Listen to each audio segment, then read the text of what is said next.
as we begin our worship service this morning with a prelude from our fabulous music director, Brock Chesvold.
Well, good morning and welcome to the First Universalist Church of Rochester, where we are called to nurture the spirit and to serve the community. And if you were not awake before, I'm sure you are awake now after that beautiful piece, Brock. Thank you. Whoever you are, we welcome you here. Wherever you come from, we welcome you. Whomever you love, we welcome you. And whatever state, emotionally or physically, your heart and your spirit have been in this week, we welcome you. We welcome all of you. It is good, it is good, it is good to be together this morning, friends. If you are here visiting for the first time or for the second time this morning, we especially welcome you. Thank you so much for finding our community here over Zoom. We have a visitors form that can be found in the chat. Please click on it and fill it out at your convenience. We would love to be able to connect with you outside of this virtual sacred space in a more meaningful and heartfelt way. So please fill out that form if you get a chance. As we gather this morning, we want to invite you to pop into the chat and to offer a greeting. You can find this at the top or the bottom or even the side of your screen, but please pop in there and let us know that you are here. Offer a wave, a hello, a word of greeting, a joyful shout via the chat. We just want to know that you're here this morning and that you're with us. Welcome to worship at First Universalist Church. As we continue to wake up, let us join hearts and voices in singing together our opening hymn this morning, hymn number 298, Wake Now My Senses. Recognizing that even as we are singing muted in our own homes, we are creating a song across our city of Rochester, the country, and the world. So let us sing together hymn number 298, Wake Now My Senses.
People of Hope by Patty Goodwin.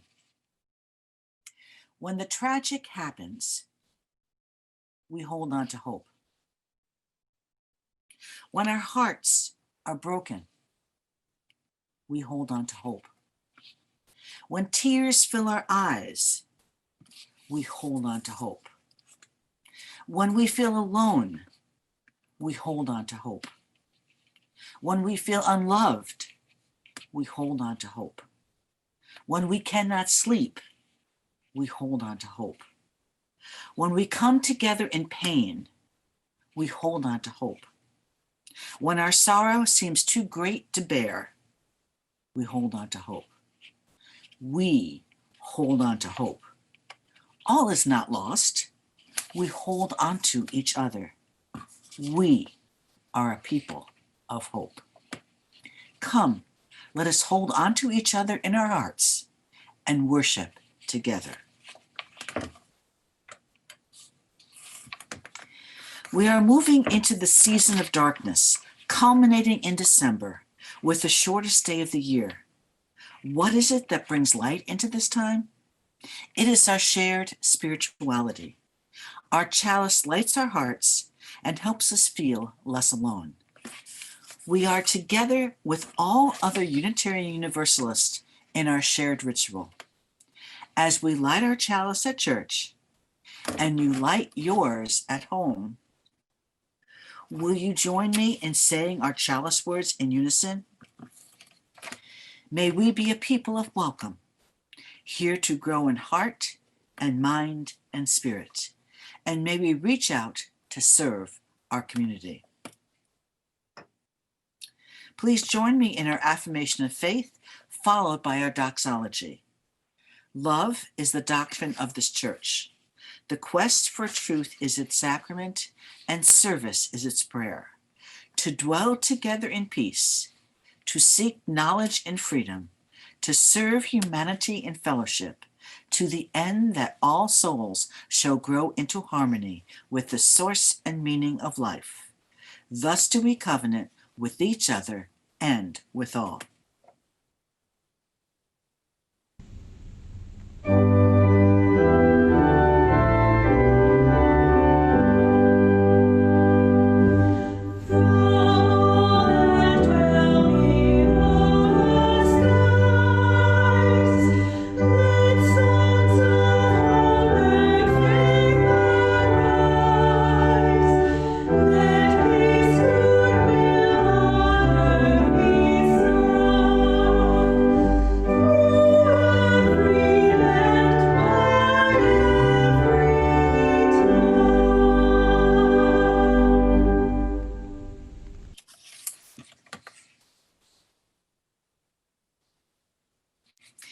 To paraphrase an old hymn, Unitarian Universalism has got the whole world in its hands.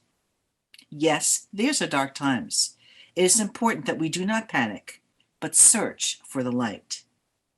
Where can we find the light that dispels the darkness? Where can we find comfort? Where can we find solace? Where can we feel less alone? Where can we find a community of like-minded people? We have a UU hymn that says, to question truly is an answer. Well, the answer is here. We are stronger together than individually. Let us support this community and denomination which holds us in the palm of its hand.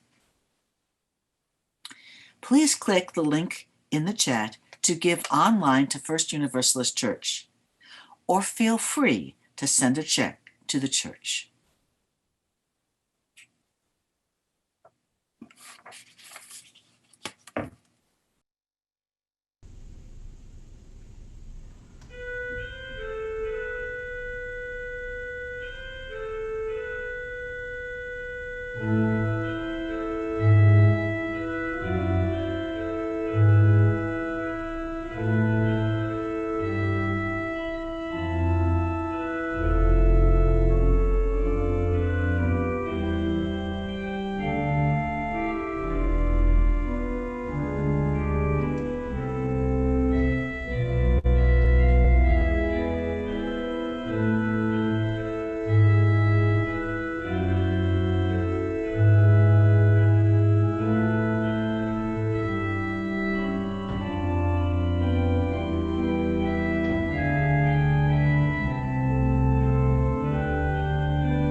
Good morning, friends. Our story today is On That Day, a book of hope for children by Andrea Patel.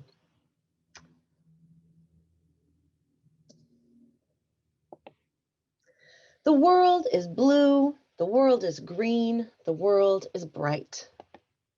The world is very big and really round and pretty peaceful. But sometimes bad things happen because people act in mean ways and hurt each other on purpose. On these days, it feels like the world has broken. This is scary and hard to understand, even for grown-ups. Sometimes bad things happen in nature, things like tornadoes or earthquakes or fires. But sometimes terrible things happen. The world, which is blue and green and bright and very big and really round and pretty peaceful, can be badly hurt. Many people may be injured, many people may die, and everyone may be sad. Is there anything we can do to make the world right again? Yes. Whether you are 3 years old, or 13 years old, or 30 years old, or 103 years old, you can help. You can help by sharing. You can help by playing and laughing. You can help by taking good care of the earth. You can help by being kind to people. When bad things happen, only a small piece of the world breaks, not the whole world. Goodness is in the world, and it's stronger than badness. There will always be good things in the world. You are one of those good things. Friends, thank you for joining us here today. Old members, new members, all of those in our hearts. You are one of those good things.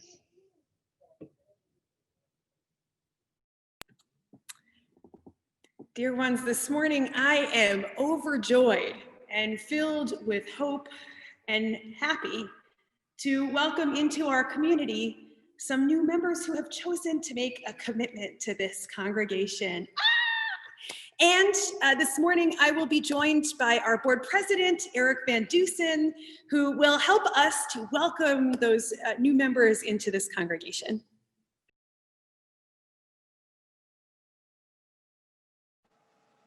Hi, everybody.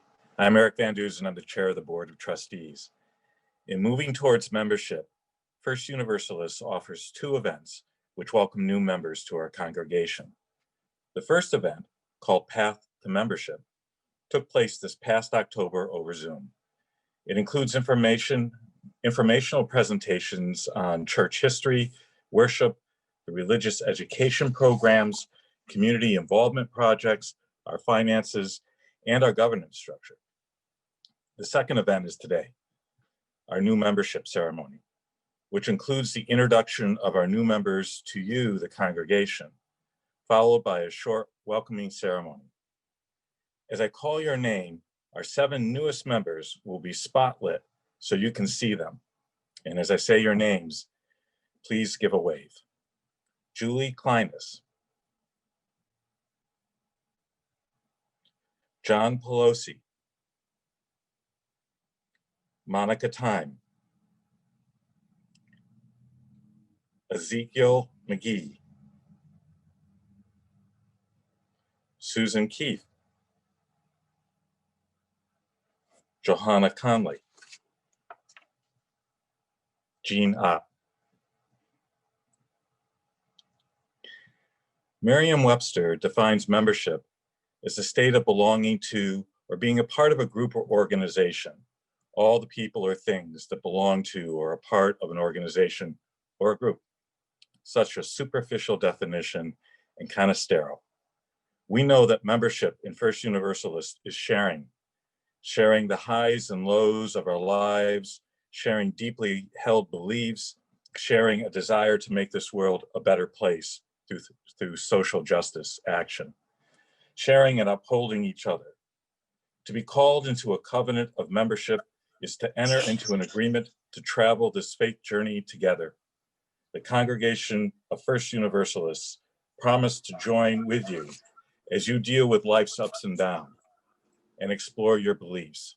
You, as individuals, promise to support our congregation with your time, talent, and treasures as we work together towards love and justice. Time, talent, and treasure. We are stronger together.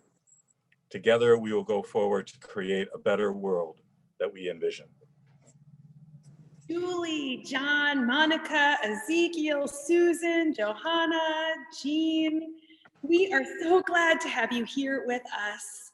And you have chosen this community of fellow seekers to travel with you on your life journeys. I have a few questions for you. Will you accept our gifts of fellowship, discovery, and service? Will you offer your unique presence and gifts? Will you add your name to the long history of Unitarian Universalists who spread hope with our living faith?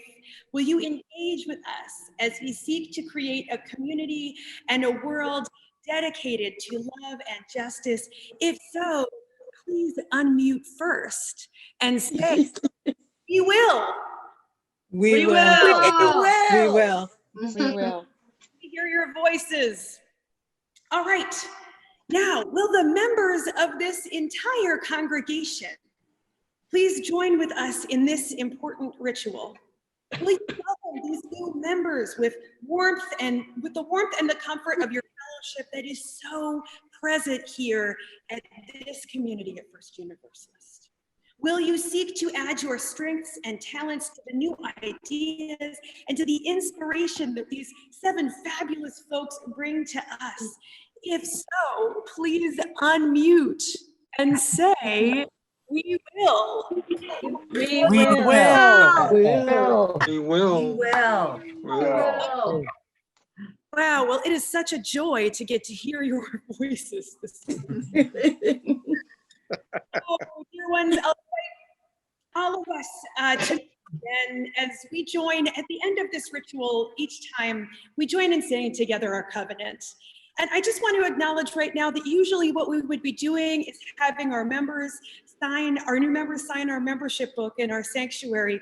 Thankfully and luckily, they have all come and signed our new membership book outside the church in the parking lot, masked and physically distant throughout our city. And I have the photos to prove it, which you'll see in the newsletter coming out in December. So, as we always end this ritual, let us join together in saying the covenant of this church, well muted, or else it will sound all wonky. The promise that we make each week to ourselves and to each other that holds our community together with common purpose and love in the midst of our beautiful and sacred diversity. Please join me in saying our affirmation of faith again. Love is the doctrine of this church. The quest for truth is its sacrament, and service is its prayer. To dwell together in peace, to seek knowledge in freedom, to serve humanity in fellowship, to the end that all souls shall grow into harmony with the source and meaning of life.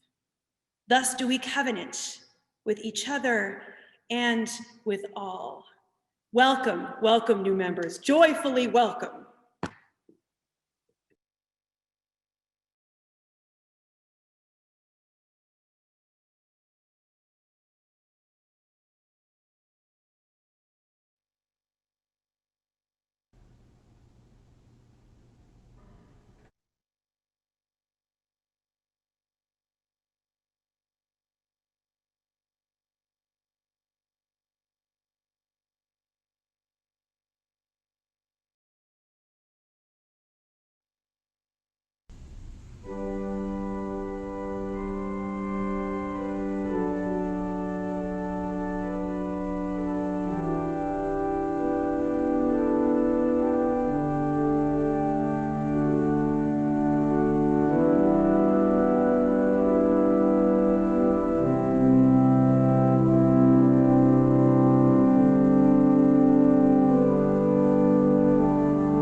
ones, as we take a deep breath together, we enter into this reverent time of sharing the joys and the sorrows of our gathered community.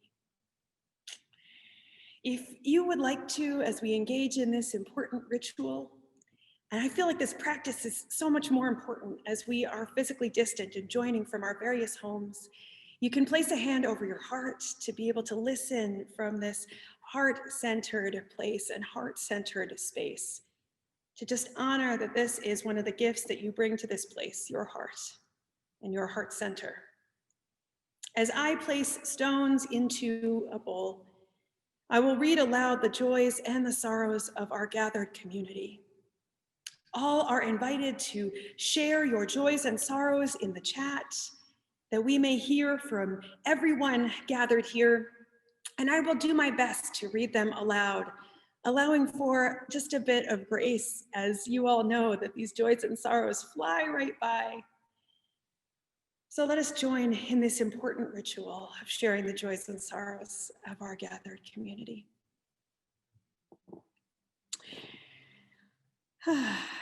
We share a joy to be grateful for a time of sunshine and warmth at the onset of winter. Yes. A joy at the election of Joe Biden and Kamala Harris.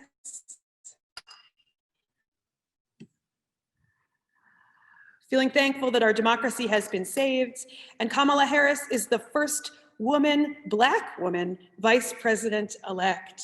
Yes. Holding a sorrow from Peggy Meeker for a friend who was taken to Highland Emergency yesterday. Peggy, we are thinking of you and thinking of your friend and sending them healing thoughts. From Elizabeth Osta and Dave Van Arsdale, best wishes of joy to our godson Emmanuel and family on his new home. We are surrounding that home with love and tender care this week. Oh, from John Lukes. My daughter tested positive for COVID-19 this past Friday with a husband and 4 kids who have all been exposed. John, we are sending our tender care to your daughter and to her family and to your family. Oh, from Beth Ayers, my little dog died 2 weeks ago today. Heartbreak, but his illness took him quickly and we are okay now. Thanks for all your love. And we just lift up gratitude, Beth, for all the love that that dog companion brought to your life, as we know they are such loving creatures. A joy to have a delicious chocolate croissant for breakfast this morning from my favorite bakery. Get your life, Emma, that's great. A joy from Julie Kleinhans to be part of this wonderful community. A sorrow that my brother-in-law is still in the ICU fighting COVID. Julie, we are thinking of you and sitting with you as you deal with the in-between of the joys and the sorrows, and sending him good thoughts from us. Karen Labraco had a trip yesterday to the zoo. A joy from Melissa Parrish, a time of healing and starting anew in this country. Yes, amen. And from Tess McFarland Porter. At first, it looked like our family friend in Iowa's 2nd Congressional District lost, but counting all votes changed that on Friday. So a joy and gratitude for all the votes this week. From Jean Ott, a sorrow that my brother and sister-in-law, along with many Trump supporters, are not giving up. And we just hold the complexity that is our political landscape right now. Still holding that. From Rev. Michelle, a joy and concern, glad to have my dear mother-in-law home from the hospital with a diagnosis of heart failure. Prayers for her healing and for us all as we adapt to what that means for life right now. Rev. Michelle, we are thinking of you and your husband, Michael, and Walter, and Julie, and Eli, and all the kids, just in thinking of her, of course. And I will drop, one more joy for the collective hope that has spread. Well, amen to that. We'll drop another stone into that one for sure.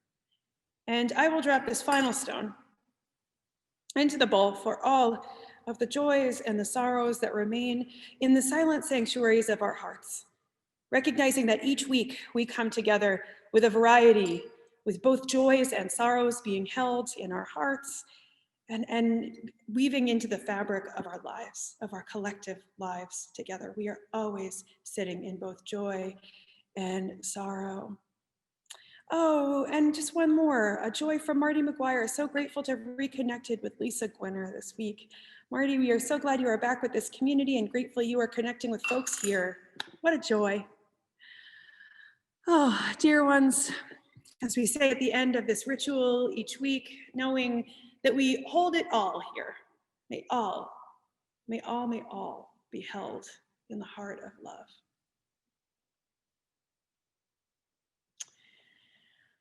As we settle into a time of prayer and meditation, I'll just invite you to draw your hands back from the keys and just settle in. If it feels comfortable to you, you can soften your gaze, close your eyes, soften your stance. Sometimes for me, it feels helpful to rest my hands in my lap or to put them on my, just flat down right on top of my legs, or just stand however you're comfortable. Get comfortable in your bodies. We are more than just these little heads on the screen. We are whole bodies. And this is just a prayer for these times.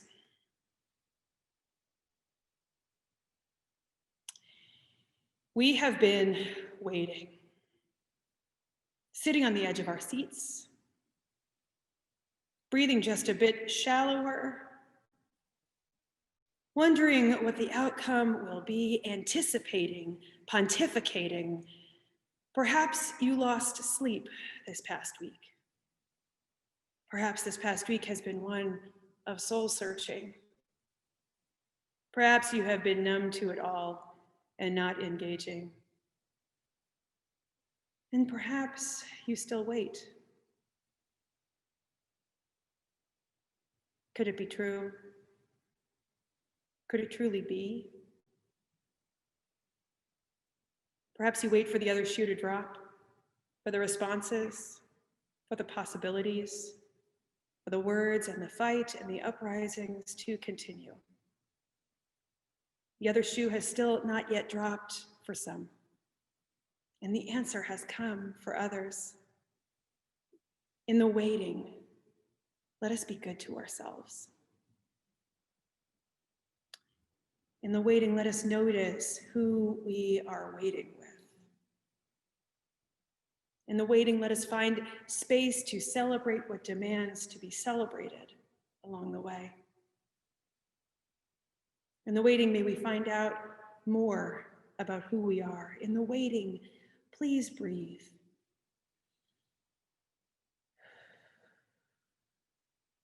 Please notice. Please attend to. Please remember who you are and whose you are. Amen. Blessed be. May it be so.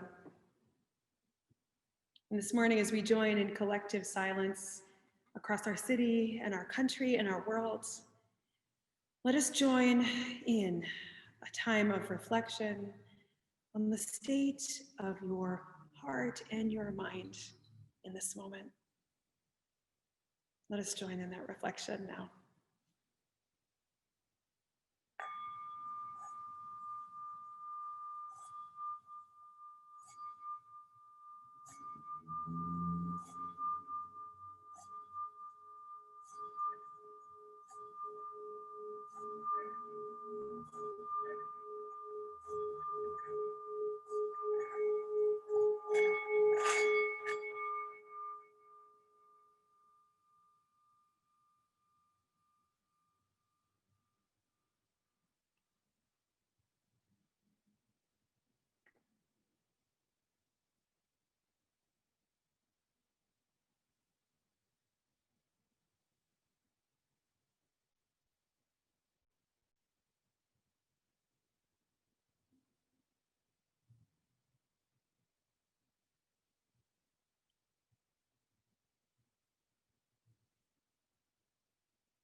Dear ones, our hymn of contemplation this morning is a hymn of both fear and hope. Let us join in singing hymn number 396, I Know This Rose Will Open.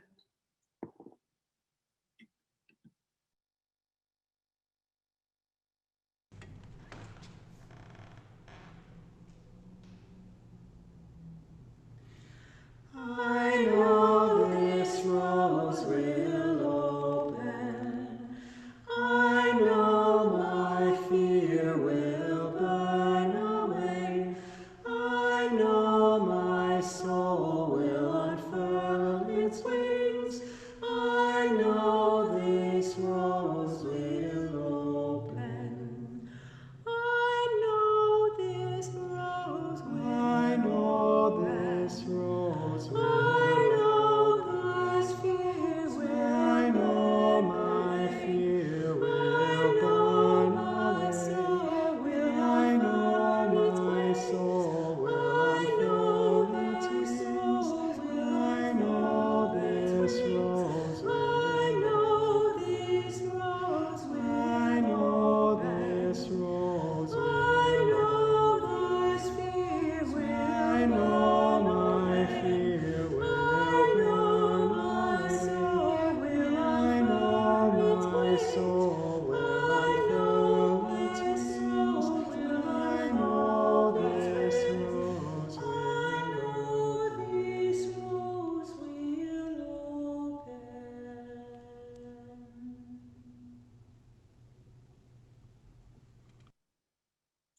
This morning's reading is entitled My President by Donez Smith. Donez Smith is a Black trans non-binary poet. So I bring this offering from them to you all. Today I elect Jonathan, 11, and already making roads out of water, young genius, blog writer, little community activist, curls tight as Pinky swears, black as my nation. I trust the world in his tender, blooming hands. I trust him to tell us which rivers are safe to drink and which hold fish like a promise. I elect Eve Ewing, who I know would frizzle the country into one big classroom where grandmas finger paint the national budget and uncles stand around smoking blacks, plotting on stars for our escape. She could walk to the podium at her inauguration and say the future is now. And we'd all marvel at the sun and moon looping the sky like a GIF as the cars learned to fly and our skins grew bulletproof. And Colin Kaepernick is my president, who kneels on the air bench towards a branch throwing apples down to the children. And vets, and Rihanna is my president, walking out of global summits with wine glass in hand, our taxes returned in gold to dust, our faces into coins. My mama is my president. Her grace stunts on amazing brown hands, breaking brown bread over mouths of the hungry until there are none unfed. And my grandma is my president, and her cabinet is her cabinet because she knows to trust what the pan knows, how the skillet wins the war. And the man I saw high kicking his way down the river, he is my president. And the trans girl making songs in her closet, spinning the dark into a booming dress, she too is my president. And Shonda Rhimes is my president. And Nate Marshall is my president, and Trina is my president. And the boys outside Walgreens selling candy for a possibly fictional basketball team are my presidents. And the bus driver who stops after you yell, wait, only twice is my prez. And the dude at the pizza spot who will give you a free slice if you are down to wait for him to finish the day's fourth prayer is my president. And my auntie, only a few months clean, but clean, she is my president. And my neighbor who holds the door open when my arms are full of laundry is my president. And every head nod is my president. And every child singing summer with a red sweet tongue is my president. And the birds and the cooks and the single moms especially, and the weed dealers and the teachers and the meter maid who lets you slide and the cab drivers who stop and the nurse's swollen feet, and the braider's exhausted hands, and the bartender, and Beyonce, and all her kids, and the rabbi, and the sad girls, and the leather daddy who always stops to say good morning, and the boy crying on the train, and the sudden abuela who rubs his back, and the uncle who offers him water, and the drag queen who begins to hum.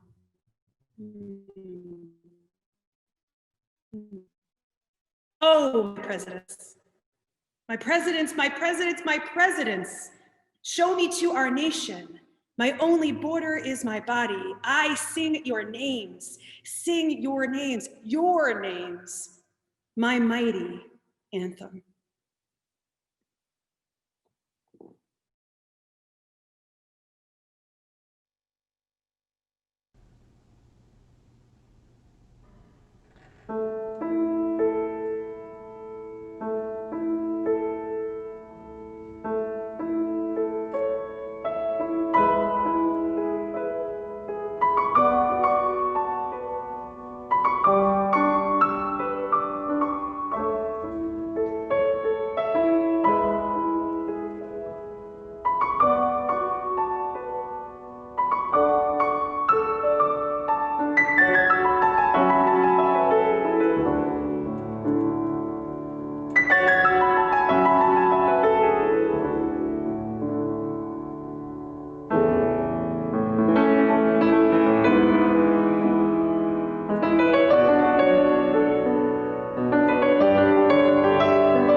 At the beginning of my sermon this morning, I think we just need to take one big collective breath together. So let's just do that now.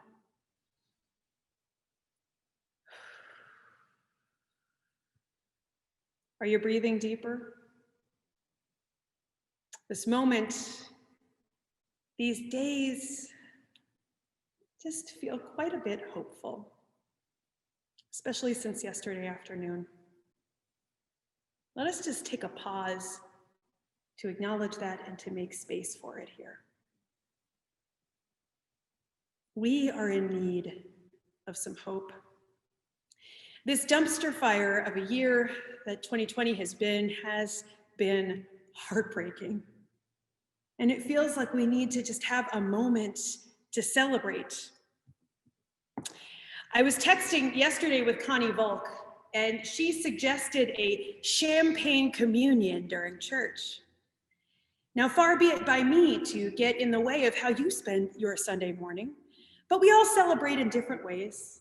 And so maybe it's a coffee communion for you this morning, or maybe it's just a little extra deep breath.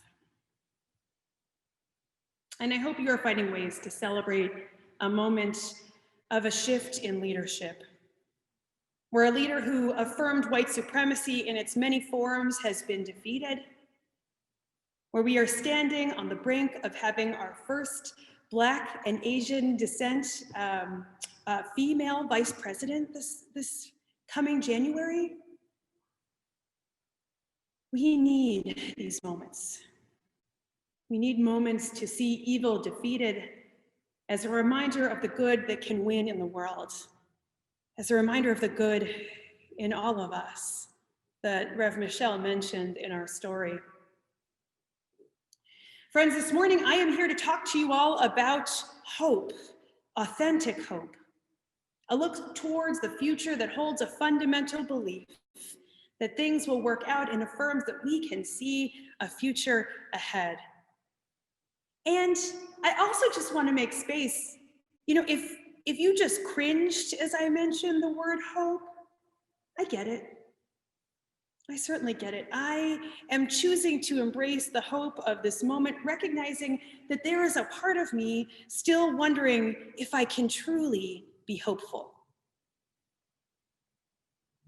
It feels like I am awaiting a response from those around me who are avowed white supremacists.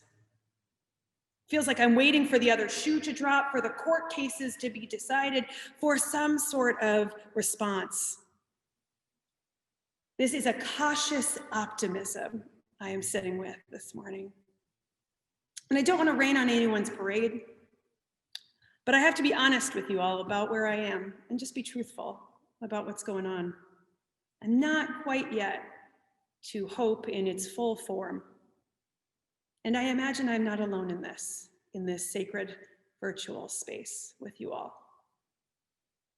And if you are there, if you are feeling entirely hopeful and hope-filled in this moment, I pray you make space to stay there, to be in hope, to feel good about something this year.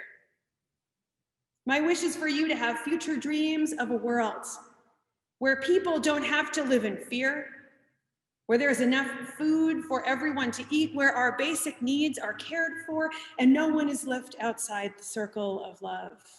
And if yesterday's election news was a step towards that future for you, embrace that. Feel that. And remember that hope is about so much more than how who the president is affects your life. It is about who our leader is and how that shapes our relationships to each other and our views about the world we are dreaming into being. It is about the people we live next to and around. It is about finding an authentic and honest hope.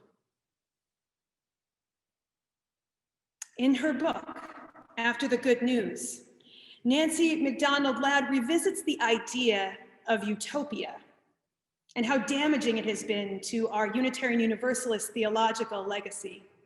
Having grown up near the site of a former utopian society in Indiana, where many of the teenagers in her hometown go to for summer jobs, selling items in metaphysical stores or slinging food in restaurants, Reverend MacDonald Ladd has some experience in utopian thinking and utopian societies. At the heart of a utopian society is the idea that the people there are the answer, that we are the hope. It has often been the main message in Unitarian Universalism, and not one that I've been above preaching with you all. But what she notes about many of these utopian societies is that they often collapse for lack of people to perform the everyday basic tasks of resource management, cleaning, and caring for the needs of one another. These are often spaces for highly intelligent people, the best of the best by some definitions. And often those folks are too busy thinking and writing to perform the everyday labor that provides the infrastructure holding up any community or society. You may be asking yourself right now, why am I talking to you all about this today? What's the point? Because it feels to me like so many of us have been engaged in some utopian thinking about where we live right now. In this election year, the reaction I have heard most in our congregation, in this congregation, is a feeling of disheartened disappointment in the 44% of this country who still feel strongly about supporting leadership that has been openly racist, transphobic, and utterly unconcerned with the people in our country who commonly perform the labor that provides the infrastructure at the base of all of our livelihoods. The utopian bubble has been burst in this moment, again. And the disappointment of it stings. It hurts.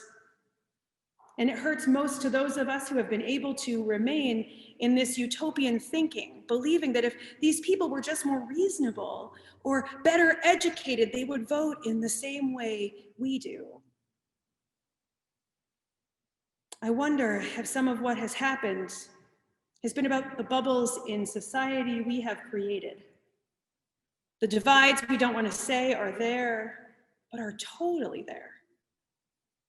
I wonder if our utopian thinking has just adapted more and is less about place and more about social location or commonly held beliefs and values. I lift this up today because I'm expressly here to tell you this morning the heartbreaking news that we are not the answer right now. This church community is not the answer right now. This possible utopia that we have been creating is not the answer we are seeking for a future grounded in hope. If this election has told us anything, the answer has been in Black voters, and particularly Black women, to whom a huge debt of gratitude is owed. It is not just about this community, but about a larger human community, a beloved community of many presidents. What Rev. Nancy MacDonald Ladd points towards in her book is that in order to find authentic and grounded hope, we must first engage in a process of lament. Lamenting is a process of grieving or mourning.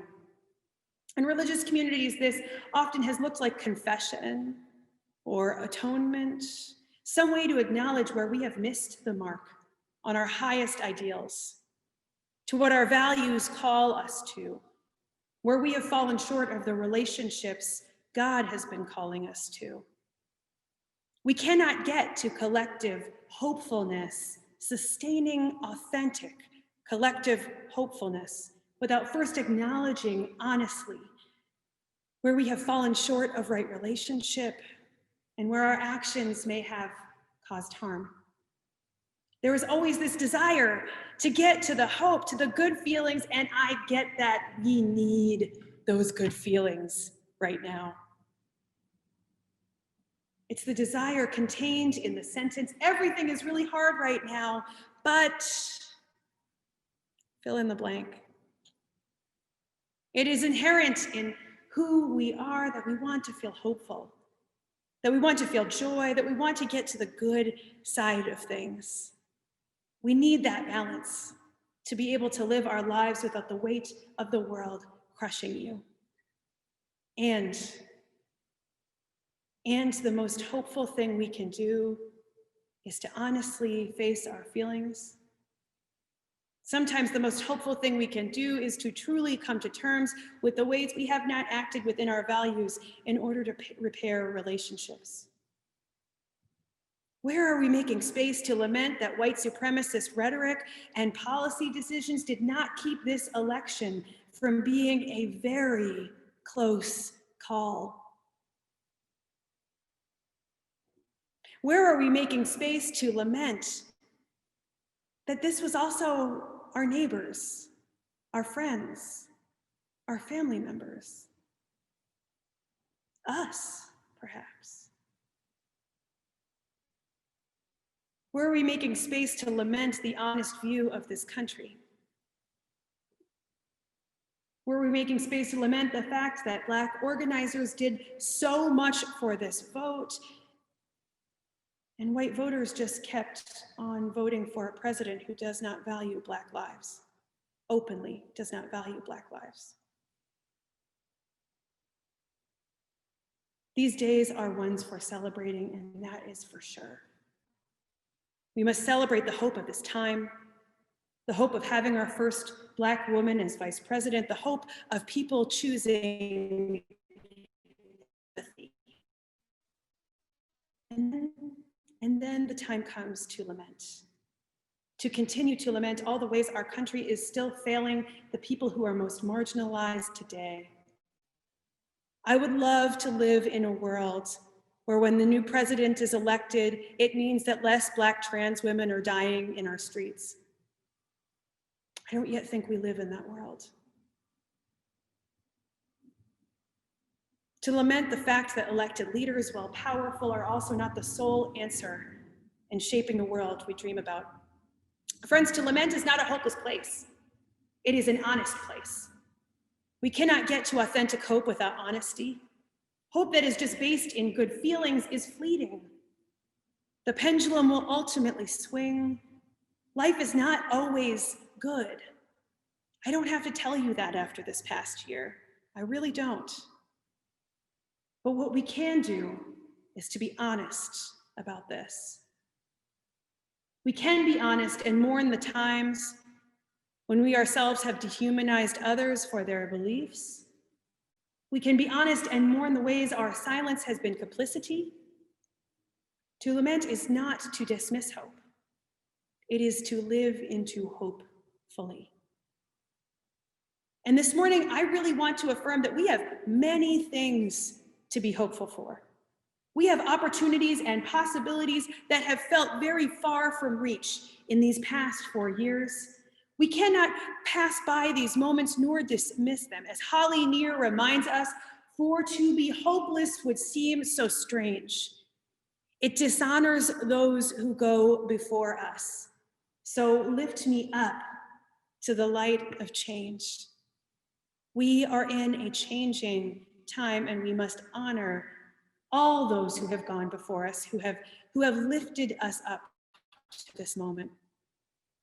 We cannot dismiss the generations of people whose daily advocacy for justice and liberation have brought us to this day. And we cannot dismiss the efforts of the current people. We are powerful. We are seeing change. That can't be dismissed. This morning, I am seeing calls for unity, calls for empathy, calls to begin again in love. And I believe this is possible. Do you? I believe we must engage in a process of lament if we are to get there. To honestly seek our own hearts and to invite our community and those we love around us to do the same. We cannot move forward in false hope nor false unity. It seems that is what got some of us to this place of the utopian United States, where we believed others thought exactly as we did. To begin again in love, as our Universalist heritage calls us to do, we must first be honest about who we are, what has happened, and where healing is necessary. Can we make the statement true? The people have chosen empathy. Listening to our new vice president speaking last night when she speaks about the hope contained in the people, the many who have come together, the future we are building together, that's where I feel hopeful. Authentic hope comes from the collective. It cannot be contained in one community or one pocket here or there. It certainly is not contained in some sense of utopia or separateness, as we have seen in these last 4 years. If we have learned anything in this time period, I pray that it is about the divisions that do exist amongst us that need to be healed with more love, more empathy, more justice, more advocacy, and yes, beginning with lament. This morning, may you feel hopeful. May you find the space to be honest about where you are and what you are sitting with. May you know authentic hope in the days to come through processes of honesty and lament and healing. May you know the hope of a future we are building together, a broader we than just those here in this room. And may you know a hope that is solid rather than fleeting, founded in honesty rather than a false view of where we are living. This is possible. It is possible. It is possible. This is possible. Amen. Blessed be, and may it be so. And as we are a community that can hold both the joy and the hopefulness of this day and the pieces that we need to lament, let us begin this morning. Let us begin this morning with our final hymn, which is hymn number 1037. We begin again in love, recognizing that beginning again in love is the commitment that we are making this morning. As we sing, I just want to invite you to think of our country and to hold in your hearts all we have experienced in this past week. We invite you to remain muted and sing out from your homes, again, creating a collective song from wherever we find ourselves. Let us join in singing this litany, hymn number 1037, We Begin Again in Love.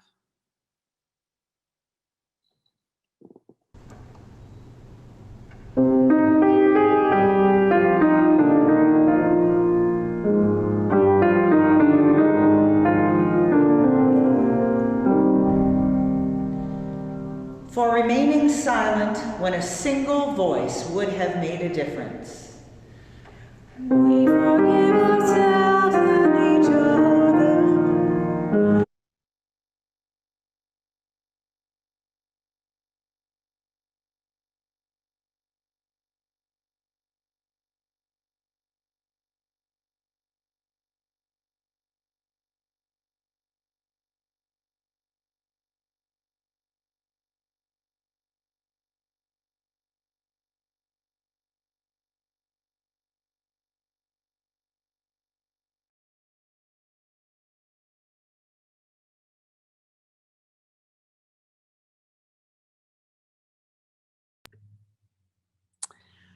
Friends, I've just let Brooke know that we need to restart this because the sound got messed up. Give us just a second. Sorry, here we go again.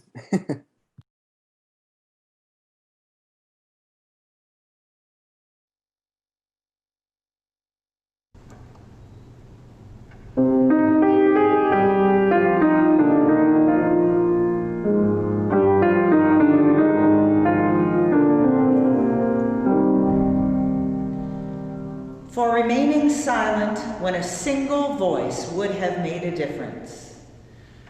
We forgive ourselves and each other. We begin again in love. For each time that our fears have made us rigid and inaccessible. We forgive ourselves and each other. We begin again in love. For each time we have struck out in anger without just cause. We forgive ourselves and each other. We begin again in love. For each time that our greed has blinded us to the needs of others. We forgive ourselves and each other. We begin again in love. For the selfishness that sets us apart and alone. We forgive ourselves and each other. We begin again in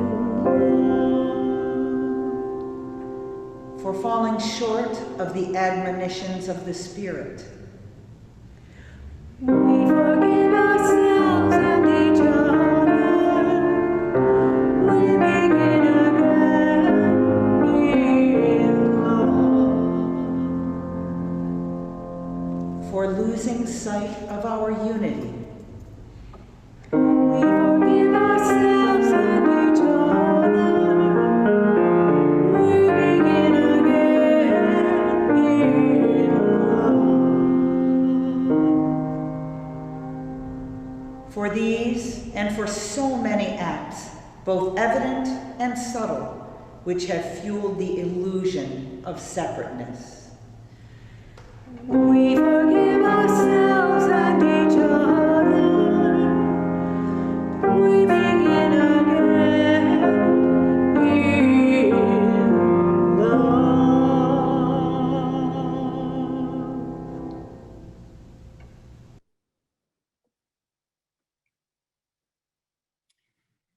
Dear ones, as we extinguish our chalice flames, both here at First Universalist and in your homes, please join me in saying our chalice extinguishing words in unison. We extinguish this flame, but we keep its light in our hearts with its message of love and justice, taking it outside these walls to the world we live in until we are together again. And friends, I want to just invite you now, if you can, to turn to gallery view. I will do the same on my computer, or if you are joining us by phone, to just hold a hand over your heart and think of someone who is here. Dear ones, reach out to the edge of your screen and connect to one another. Take a moment to witness your connections, to look into the faces of those who are here. Friends, may we go forward this week challenged to authentically hope. May we go forward this week recognizing who we are next to and where we still have to go. May we go forward this week remembering that it is important to make the space for lament, important to make the space for the joy, and the celebrating to make space for all of it. We are spacious beings with the capacity to hold quite a bit. Dear ones, may you go forward this week knowing that you are loved and being that love to whomever you come across. And let the people of the church say, amen. Amen, blessed be, and may it be so. And let us join in a postlude from our fabulous music director, Brock Tesfold.